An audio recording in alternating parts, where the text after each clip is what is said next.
Hello everyone. So in this video, we are going to record the solutions for FA1. So let's start. And in this, what I would like all of you to do is go through this video and identify what mistakes you have done, what are some of your misconceptions, and then I'm going to have a one-on-one conversation with you. So let's start. So I'll start with question number 1. Okay, so question number 1 asks that says that 3.96 is a rational number. State whether the statement is true or false. So when we talk about 3.96, they are asking whether this is a rational number or not. We know that rational number is something which can be written in the form of p and p by q, where q is not equals to 0. Now I just need to check whether 3.96 can be written in this form. So yeah, 3.96 can be written in this form. So if I multiply the numerator and denominator by 100, so it would give me 396 divided by 100, where so here p and q are integers, right? So here I can see 396 and 100 are integers and q is not equals to 0. Yes, I can denote 3.96 in the form of 396 by 100, where q is not equals to 0. Therefore, 3.96 is a rational number.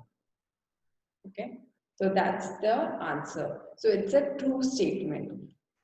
Now, second question. So let's solve the second question. Subtract the sum of, so they are saying what I have to do, I have to subtract the sum of. So what sum means? Addition. So please, sum means addition.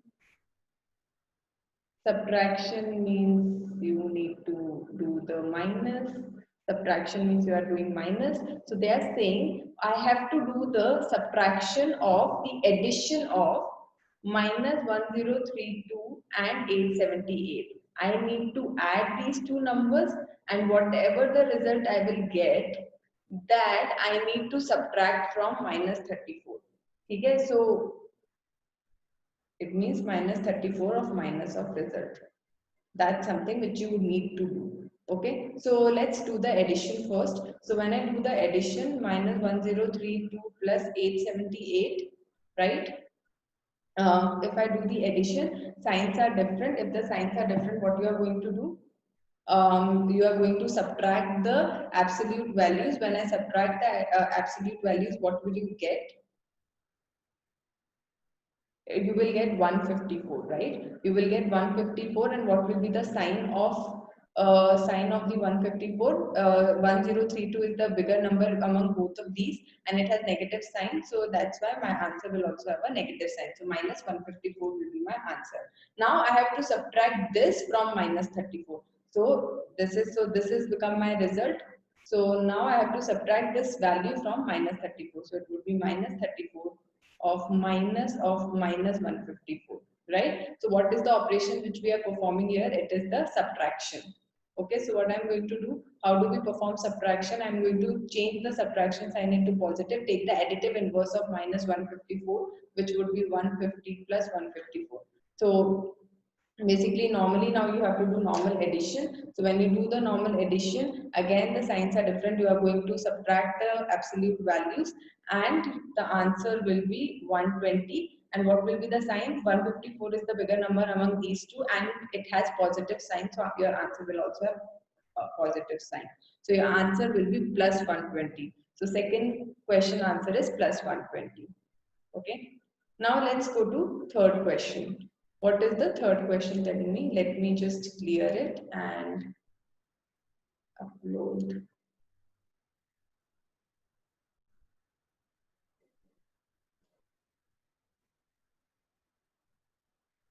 Yes. So third question tells you need to just simplify, you need to just solve this. Minus 13 of minus 27 plus minus 25 minus of minus 40. Guys, if you have done this question wrong, it means your concepts for integers addition and subtraction are not right, and you need to revise them and check where your misconception is coming from. Okay. So if you have done this question wrong, so let's start this. So obviously you need to we will go from left to right. Let's solve from left to right. So let's solve this first. So if I'm going to solve this, it's written this bracket first. So minus 13 minus of minus 27, right? So can I see that there is a subtraction operator here? So I'm subtracting these two integers. So when you are subtracting, what is the rule for subtraction? You change the minus into plus and take the additive inverse of second operand. So minus 27 will become plus 27. The other way of doing it is directly multiply this minus into minus sign. Whenever you see the two signs together, you normally multiply them. So you can directly write minus into minus plus 27. So you do by this method or this method, you are going to get the same answer. So I'm just going to use this one. So again, it is what it has come into the form of integers addition. So you just apply the rules of integer addition. Different signs, you are going to subtract the absolute values, which will give you 14 as an answer. And because uh, 27 is bigger number and it has positive sign, my answer will also be plus 14. Now let's solve this bracket. It would be minus 25 minus into minus will give me plus 40. Or you can do this, you can think like this also, minus 25, change the minus operator to plus operator and take the additive inverse of minus 40, which will give you plus 40. So both of the approaches will give you the same answer. Again, when you solve this addition, you are going to now apply normal integer addition. So when you do this, you will get plus 15 as your answer. So it is basically plus 14 of plus 15, which will give you 29 as an answer. So plus 29 is your answer. That is your answer for the third question. Let's see the fourth question. Where is your fourth question? Okay. So fourth question tells that if A is equals to minus 8, B is equals to minus 7, C is equals to 6, then I have to verify that A is equals to A, then I have to just verify this associative property is equals to A plus B plus C, right? That's what you need to verify. When in these kind of questions where we need to verify, we take two sides, which is LHS and RHS. We solve LHS first and then we solve RHS and we compare whether we have got the same answers or not. And if the answers are same, then we have verified this, right? So let's solve LHS first. Okay, so I'm going to solve LHS first. A is equals to minus 8, so I'm going to put the values of A, B and C. So it will be minus 8 plus minus 7 plus 6. So obviously I'm going to solve the bracket first. So minus 8 plus minus 7 will give me same signs are same. So I'm going to add the absolute values and keep the sign, which will be 15 minus 15 plus 6, which will give me signs are different. I'm going to subtract the absolute values and keep the sign of a bigger number, which will give me minus 9 as an answer. So my LHS answer is minus 9. Now solve RHS. Now let's solve RHS. So when I solve the RHS, my A is minus 8, B, so I'm just directly going to put the values in RHS, okay? So which is minus 8 plus minus 7 plus 6. So I'm going to solve the brackets first. So if I solve the bracket, minus 7 plus 6 will give me minus 1 as an answer. Minus 8 plus minus 1 it gives you minus 9. So I can see that LHS is equals to RHS. That's how you needed to solve. I have seen that some of you have written the question, have taken down the question wrong. Still I've given marks depending on the steps which you have followed, but the next time I'm not going to give you marks as well if you have not taken down the question properly. Okay, now let's go to question number 5th. Let me just quickly So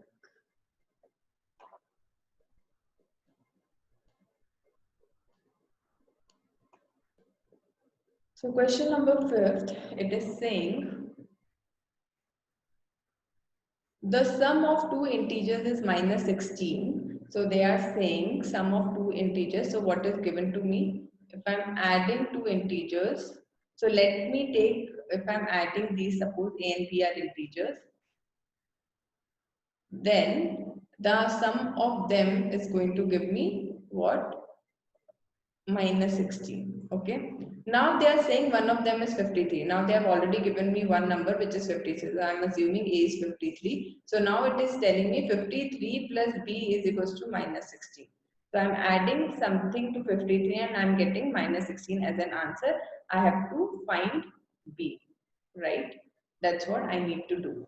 So when I start solving this question, you can normally solve this question by using how to solve linear equation in one variable. So if you know that way, you can do that. So I'm going to use that way. So 53 plus b is equals to minus 16. This is an equation. So what I'm going to, because I want to find the value of b, I'm going to keep b on the one side and take all the constants on the other side of the equation. So 53 is known as constant and b is your variable. So I'm going to keep variable on the one side and take all the constants on the other side. Which means what I can do, I can subtract 53 on both the sides of equation. So what I'm going to do here, I'm going to subtract 53 from both the sides of the equation. So when I do that, 53 plus b minus 53 is equals to minus 16 minus 53. Minus 53, 53 will go. So I'll get b is equals to minus 16 minus 53, which will be equals to, when you will solve it, it will be 69. So it would be minus 69. Okay. So b is equals to minus 69. It was as simple as that. Suppose so please, I would recommend you to solve using linear equation, and if you solve using that, minus 69 will be the answer.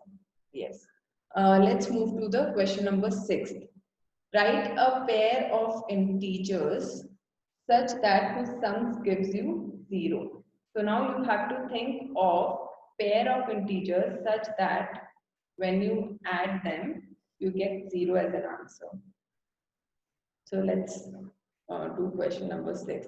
So obviously there are a lot of answers to this question. If you have followed, if you have taken two integers of different sign and when you add them, you will always get 0 as an answer. So the logic behind this is, if you are taking a and plus minus a, you will get always 0 as an answer. So if you have done in place of a, you can put any number.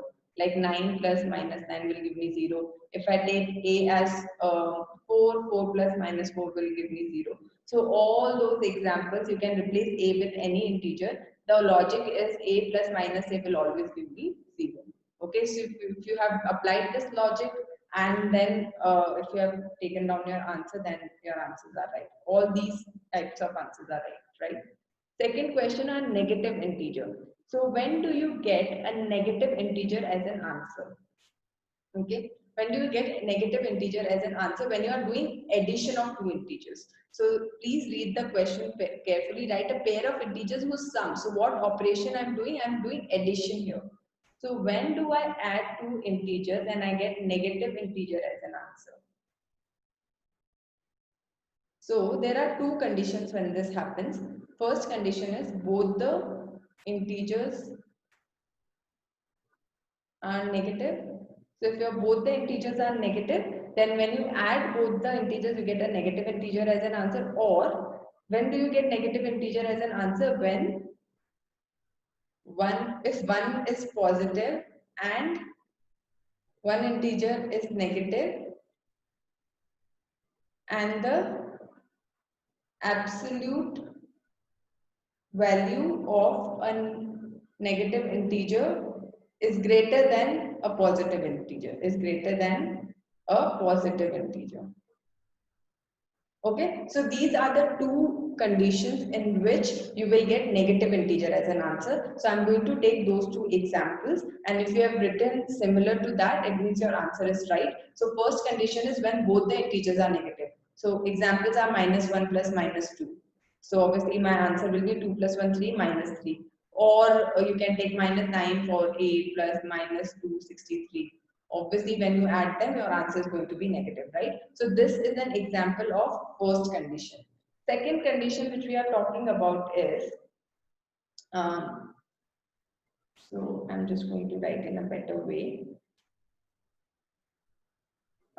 So using first condition,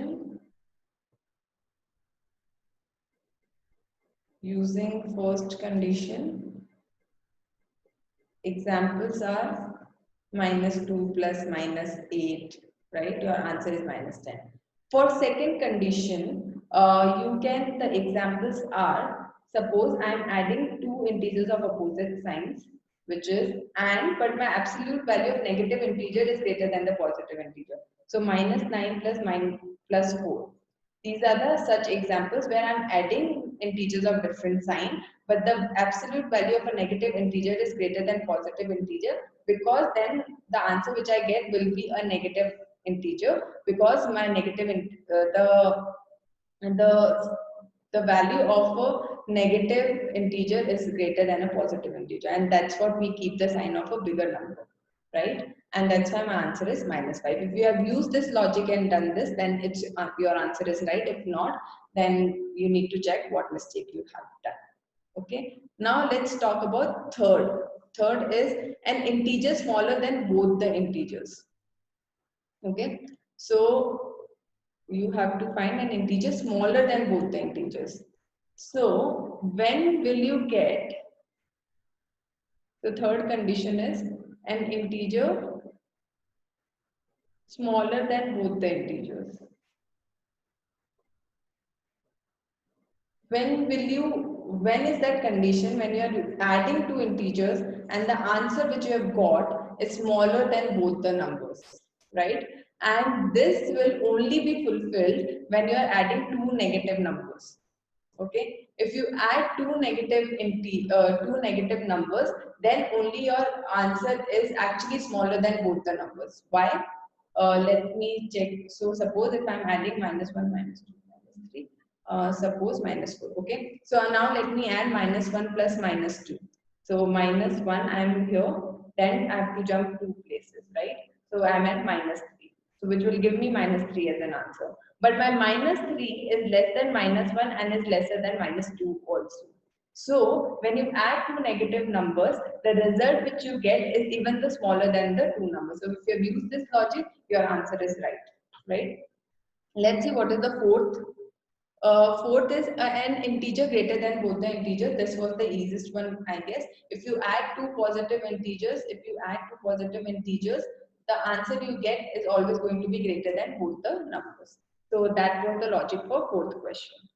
Let's move to the seventh question. Fill in the blanks, right? And it's very easy. So let me just quickly.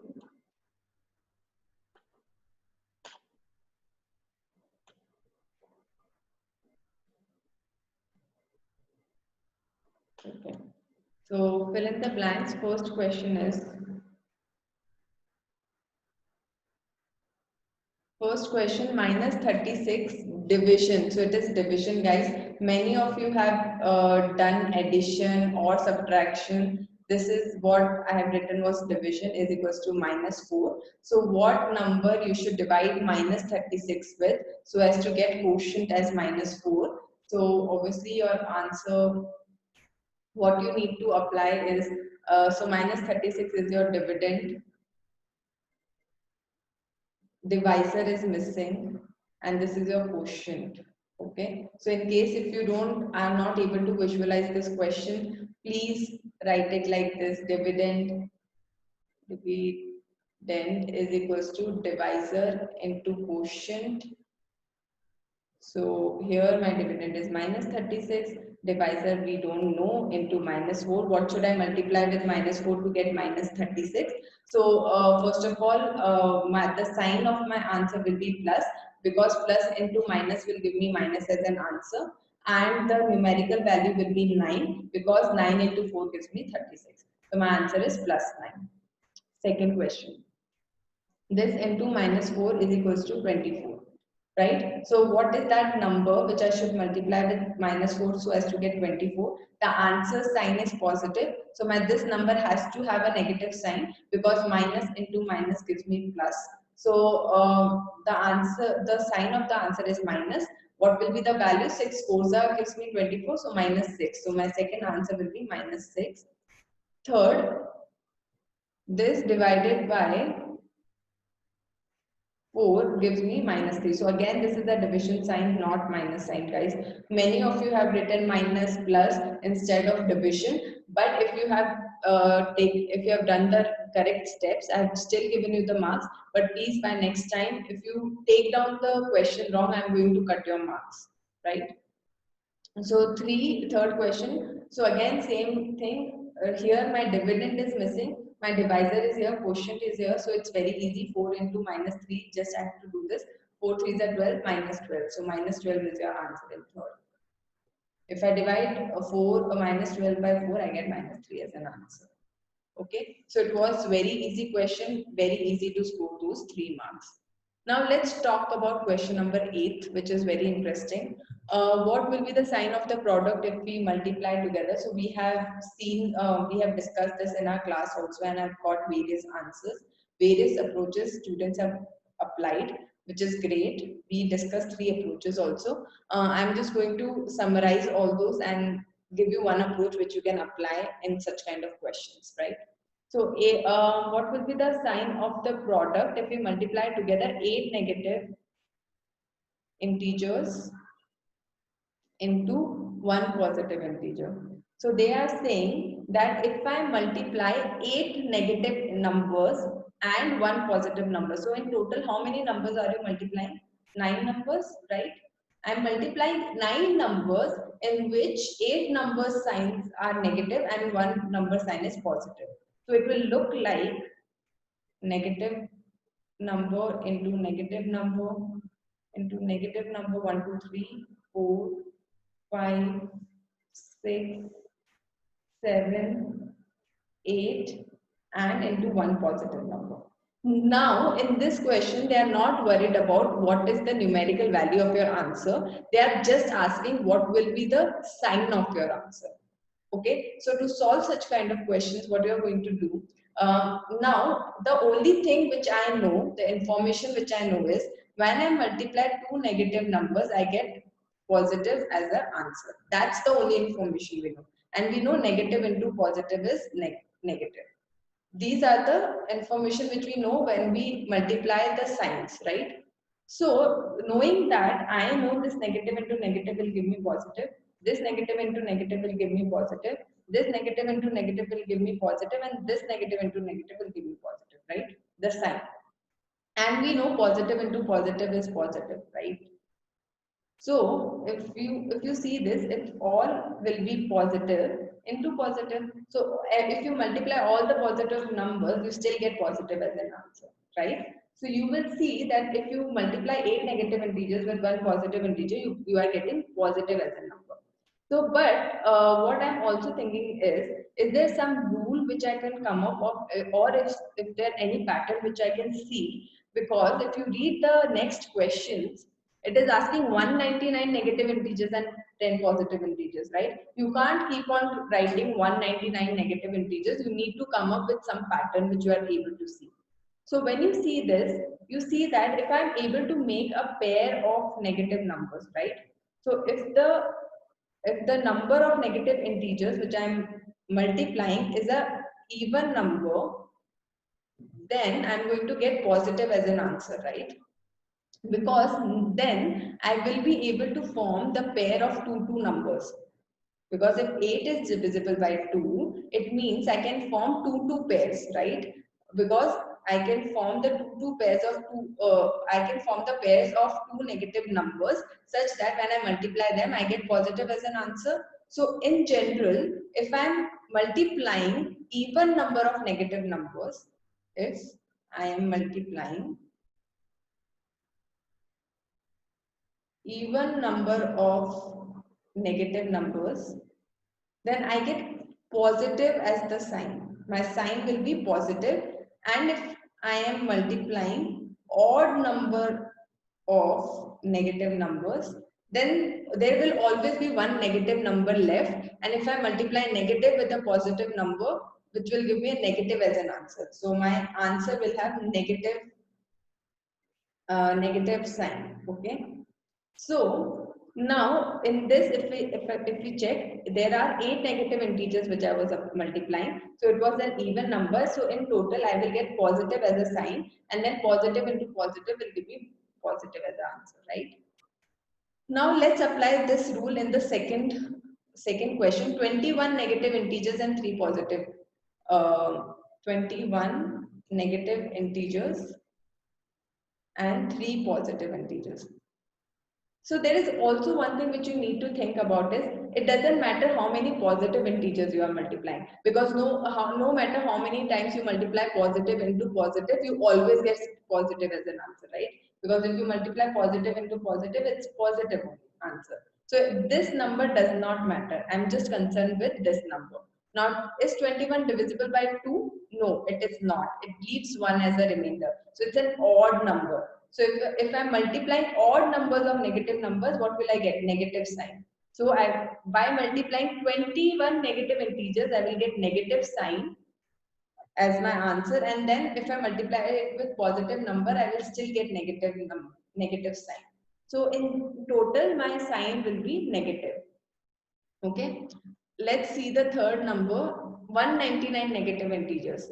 And here also they are talking about 199 negative integers.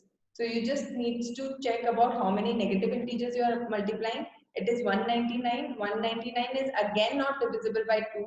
It will leave, it's an odd number, right?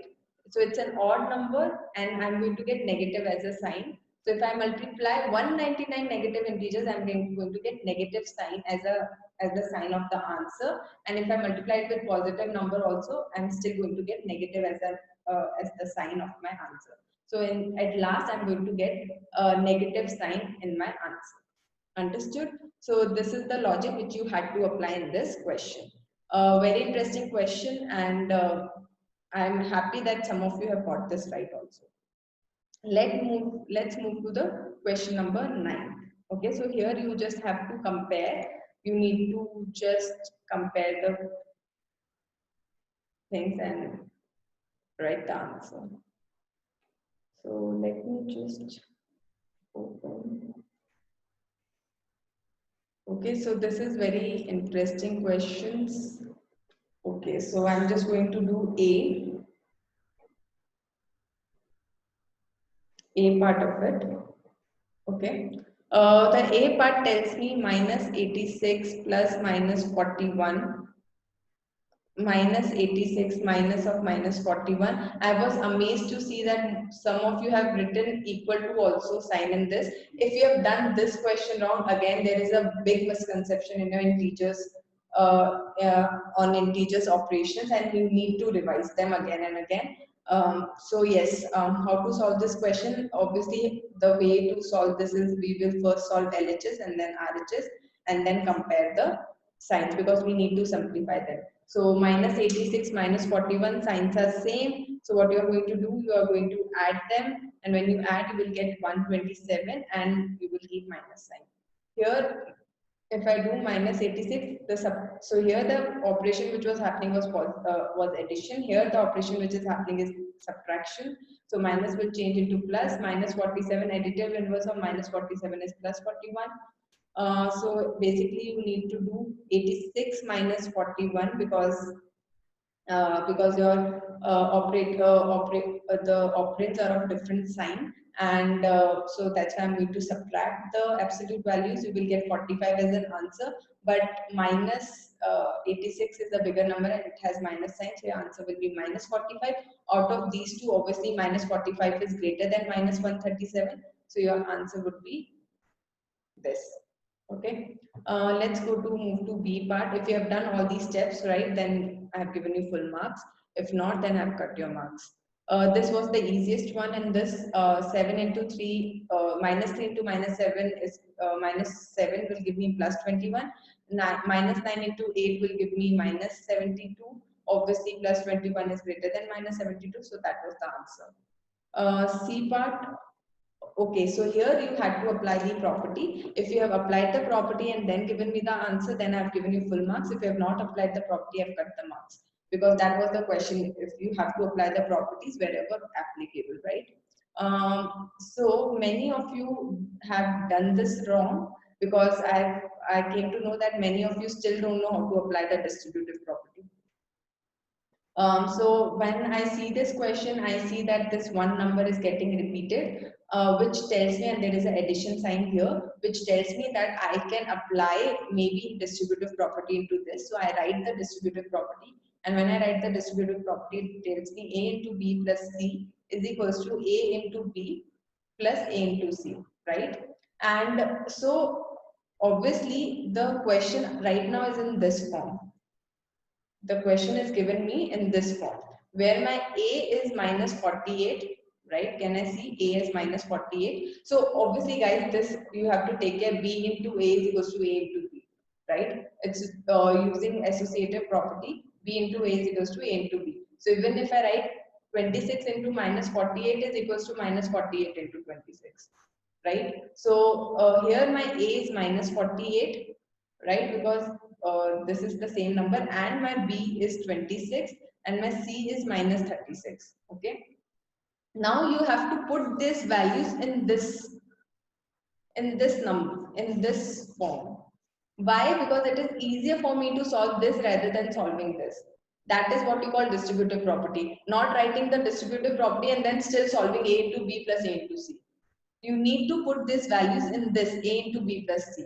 So when I do this, minus 48 into 26 plus minus 36, and this is the question which we have done it in our book also, in the NCERT book.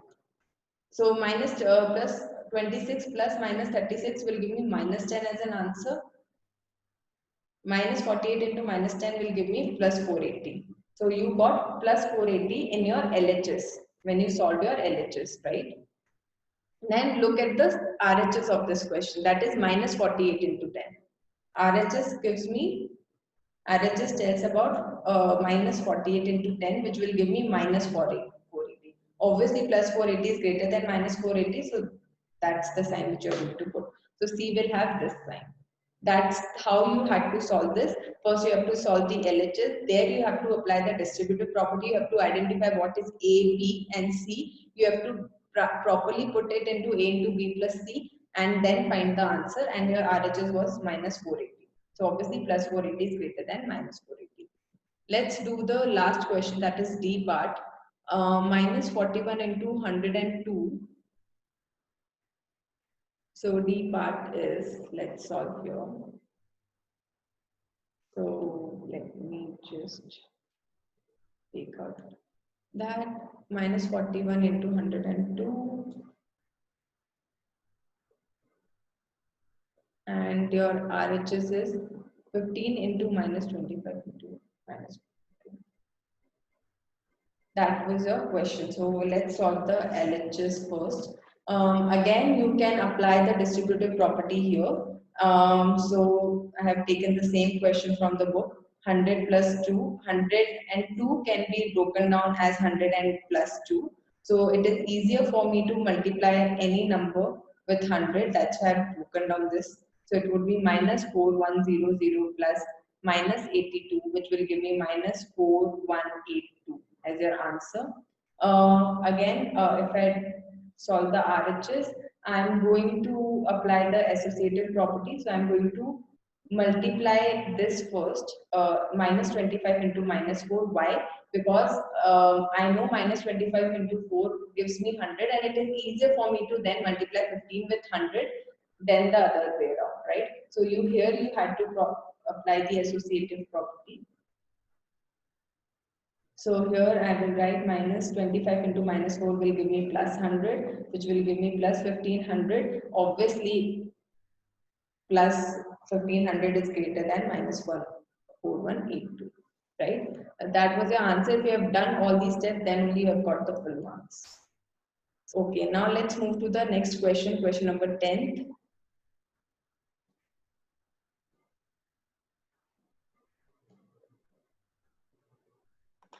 Let me...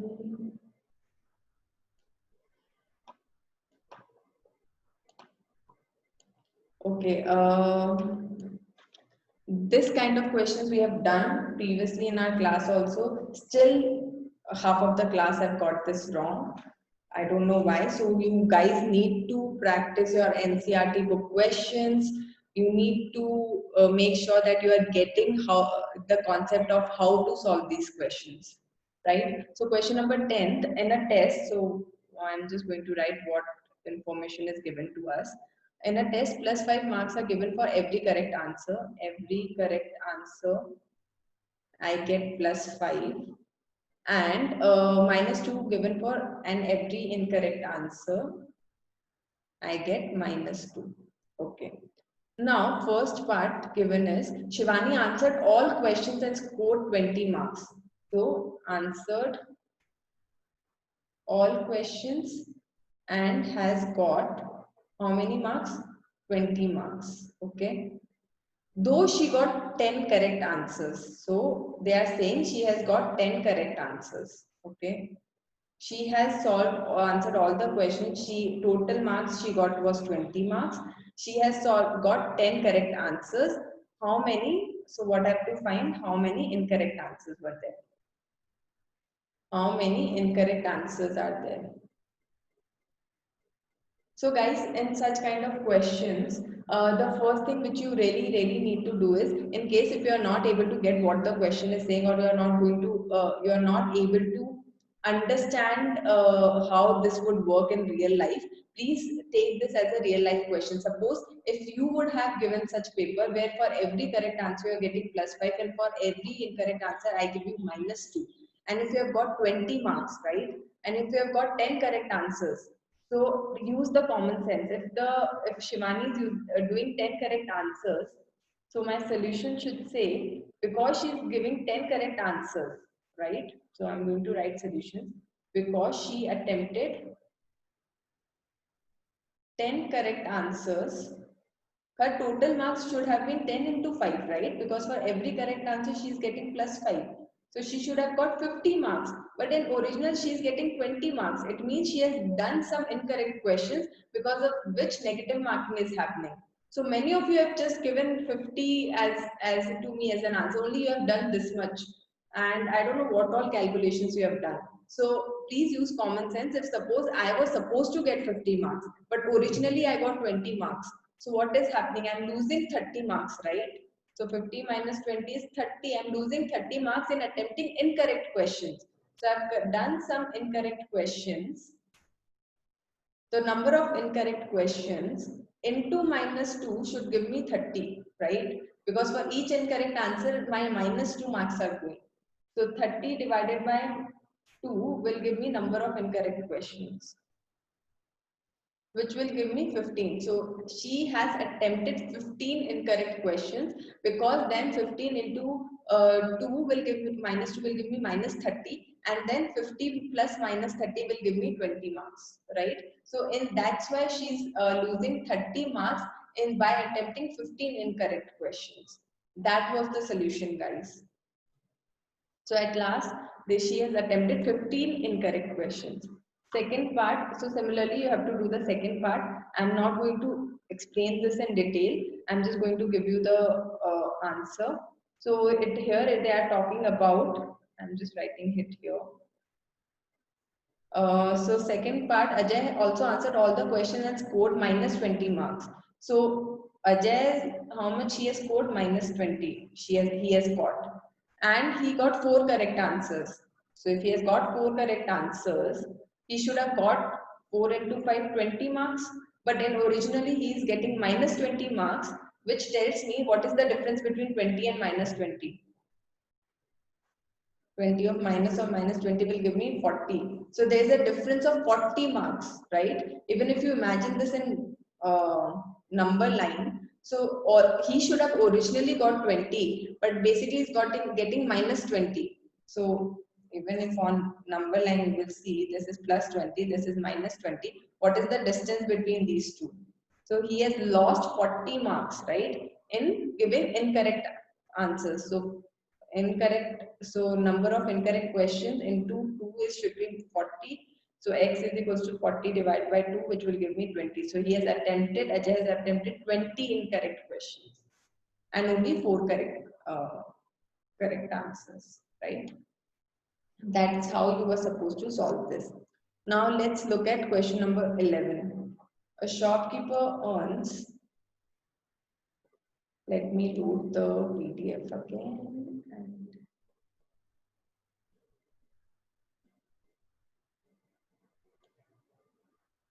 So let's solve question number 11 later on. Let me just do 12, 13, 14. So 12th type of question I've done numerous times in the class. Still I could see, and it was the easiest question I could have given you. And still half of the class have done this wrong. Please check where you have made the mistake. A lift descends into a mine shaft at the rate of 1 meter per second. There is a lift. So I've always told please make the diagrams which is going down in the speed of 1 meter per second, which means that in 1 second, how much distance it is traveling? 1 meter. Okay. In the distance starts from 25 meter above the ground level. So I have always told these, it is 25 meter above the ground level means that it is starting at, so if this is 0 and if this is positive, this is negative. So it is starting at plus 25 meter and above the ground level, how long it will take to reach minus 300. So here, so what is the total distance the lift has covered? It is 325 meter, right? And you know 1 meter it is taking 1 second. So how many seconds it will take? 325 seconds, right? So that is your answer. This was very easy question, and still half of you have got this wrong. Let's do the question number 13 now. Question number 13. Again, question number 12, 13, 14, very easy to score. Because here you just have to, in question number 12, you just had to make the diagram and figure out. In question number 13, it is the addition of fractions, which I've read in your previous class also, how to add the fractions. Still, I was surprised to see half of the class doing this question also wrong. So here it is written, Samira purchased 4.5 kg apples plus 7 by 9 kg oranges. So this is the number of apples they have purchased.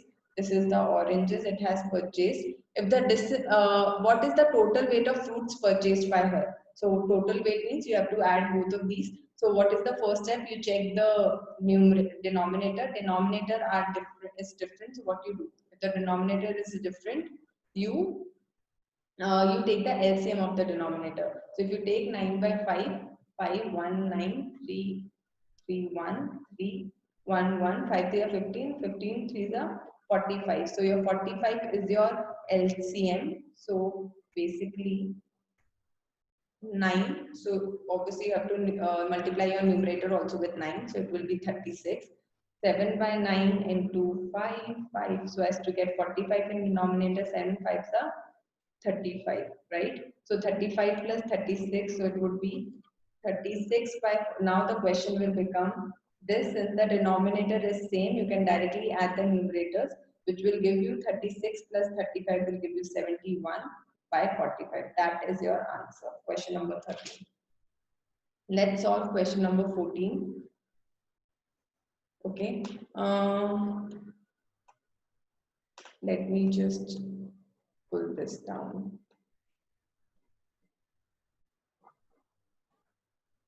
Okay, so question number 14 is very direct. You have to subtract 4 by 15 from 9 by 10.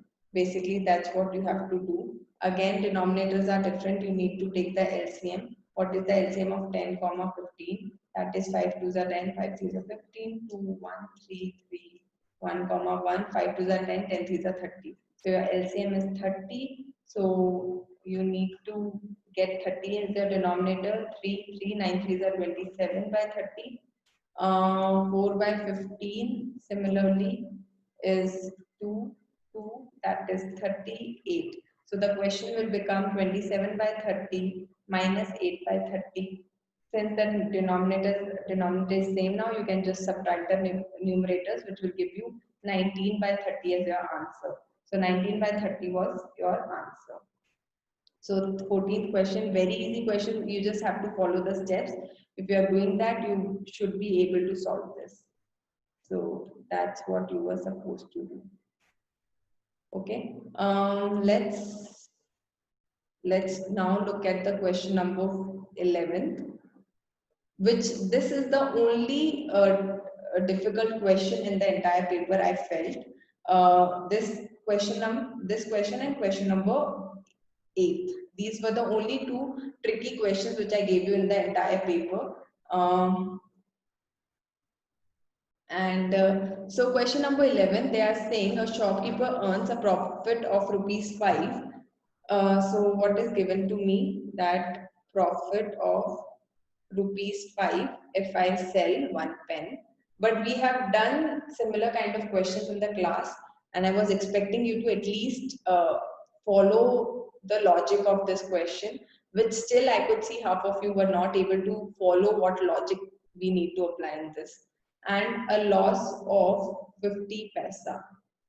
Okay, so because we are writing everything in terms of rupees, so I'm going to change 50 paisa. So if you convert paisa into rupees, so 100 paisa is equals to 1 rupee. So 1 paisa is basically equals to 1 by 100 rupees. So your 50 paisa will be equal to 50 by 100, which will give you 1 by 2, which is 0.5 rupees. Okay. So that was why I'm converting. I hope you understand why I'm converting paisa into rupees, because my profit is in rupees and I want everything into the same denomination. So that's why I kept, that's why I've converted paisa into rupees for my calculation. So loss of rupees 0.5 on selling one pencil. Okay, again, if you are not able to follow, please imagine this in a real life situation. If you are the shopkeeper and you are selling one pen, you are getting ₹5 profit. It means if you are selling the pen at ₹10, you are out of 10 rupees, 5 rupees is your profit and 5 rupees is your cost price, right? And if you are selling one pencil, there is a loss with you. So you are losing 0.5 rupees. Okay, now first question, let's see what is given in the first part. So let's start with the first part. So before you even start reading the question, this is something which you should be thinking in your mind. So first thing, in a particular month, she incurs a loss of ₹5 by selling one pen, and okay, in a particular month, she incurs a loss of ₹5. So she, in the total month, when she calculated, there was a loss of ₹5 for the shopkeeper. Okay, and in this period she sold 45 pens. So in this entire period she sold 45 pens, and there was a loss of ₹5.